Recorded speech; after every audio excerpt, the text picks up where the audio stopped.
No, Alana. Kia ora, Alana. Kia ora tātou. You'll need to turn your sound on.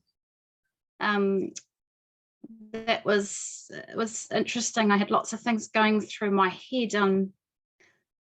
I was, as to why who was talking, I was thinking savage. My husband's family, the Scottish side of him is savage also. So I was thinking, oh, she's Scottish.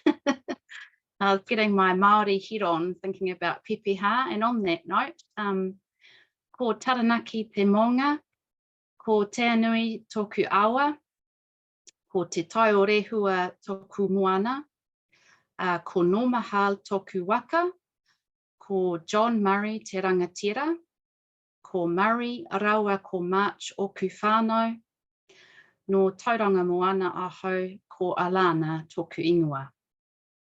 So I am from Taranaki originally, but I'm now in a little place called Whakamarama in the hills just outside of Tauranga. And I'm really happy that the rain has stopped briefly anyway, and I can see some sunshine and wind outside. So I've been asked to share a resource that a colleague at VLN and I worked on at the beginning of the year term 1, which seems like a very long time ago now that we're in term 4. And it ties in really nicely with what we've just been hearing about. So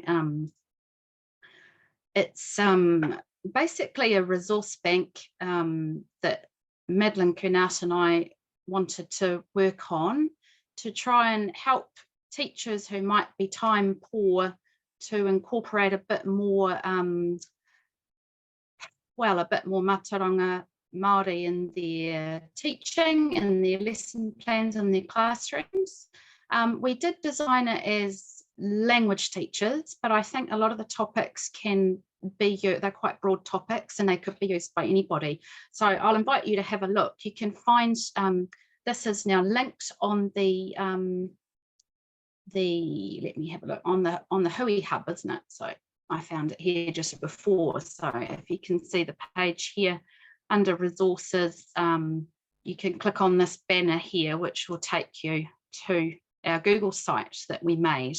So we chose some fairly broad topics that could be translated into a language classroom quite nicely, but I think these topics really, they up in most classrooms. If I was thinking about Kai, for example, you could use it in a chemistry class, get into some baking. So what we've done, you can read the rationale if it interests you in your own time, but what we've done is at the top of each topic, we've kind of put a few teaching ideas, ways that you could incorporate that particular topic within, well, for us it was within languages, and then just we started to have a little titiro online and have a look at some resources. There is heaps out there now, so it's getting quite exciting, the amount of good stuff that there is. The only thing being it is time consuming trawling through it and trying to find something that is maybe age appropriate for your students. So we started off the mahi. The idea is that it's not a comprehensive resource, but it's something that can be built on by everybody. So if I scroll down here, the way that can be done. So if you in due course are familiar with what's in here, but then you find something else and you think, oh, that's really good, I reckon so-and-so could use that, then you can also go and put it on our draft form here. We used a Padlet just to draft our initial ideas and resources, and you can add to that there as well, and then we can then upload it onto the Google site. So is it going to load? Yeah, it is. Yeah, so you could go in and add bits and bobs here if you found something that you thought was going to be really useful for our teaching colleagues.